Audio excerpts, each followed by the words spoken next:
I just don't understand how we have gotten to. Stop it. Stop it. Stop it. From the cradle to the grave. I need you to get out of other women's vaginas and mind the business that pays you. It is from the womb to the tomb. The moment these babies are born, most of you white folks, especially white women, don't care about them babies when they're born. Health and medical care is important for those babies when they're born. When they're in school, they should have lunch paid for by the system. But y'all don't want to think of that. When they're in high school, to give them the education that will get them above and beyond and into college if they choose to go to. And after they finish college and they've got their degrees, or they find their way through a job that they like and they financially need insurance, we are able to provide that at a reasonable price for them. And as they get married and have children of their own, their children should be secure in this country.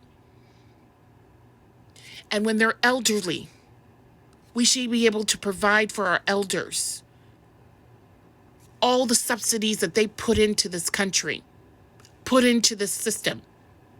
And when they pass away, we as a country should be able to support those families and not charge them an arm and a leg just to bury or cremate their loved one. Now, you may think this is off topic, but this is from the womb to the tomb, honey. This is you putting your nose and your ideology, now your Christian faith, into somebody's vagina. Because if it was your vagina and you got assaulted and you were abused in any way, shape, or form by someone you may possibly know, uncle, pastor, preacher, father, brother, neighbor down the street, around the corner you've known for years, all 8 aspects of a human, which is physically, mentally, emotionally, verbally, financially, psychologically, spiritually, and religiously, you will have to go through. You will have to bear the burden to hold on to that baby. And every time you look through their eyes, you're going to see your rapist. Or if it's not your rapist, it's a man you were with and you decided you no longer wanted to be with, or he chose not to be with you. And you're raising this child financially, which will be a burden on you. If he can't provide his portion, or only want to pay $25 a month in child support, and you're struggling trying to figure out how you're going to clothe and feed this infant and get them through all the 18 years of their life and more. Because it doesn't stop when they turn 18. You're still their mother. You'll still have to provide for them with all those 8 aspects as they are getting older every day. And when they're grown, they're still going to come to you, Mom, I need you. Because that is what parents are for.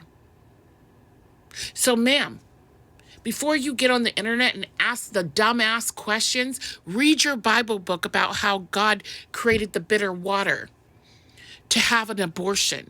And there are a couple other places in the actual original Bible, which is the Ethiopian Bible, because King James snippet and cherry picked stuff out of the Bible so you don't have the full accuracy.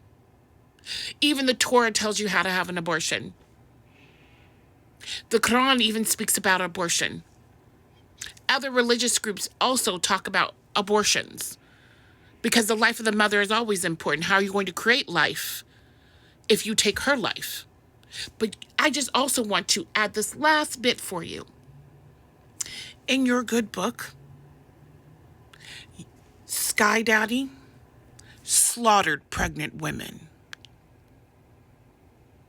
Just so you know.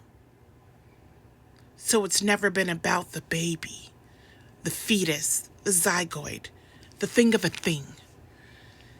It was always about power and how to control a woman. Education is key. The best thing for you to do is read and stay out of other people's vaginas. The fuck?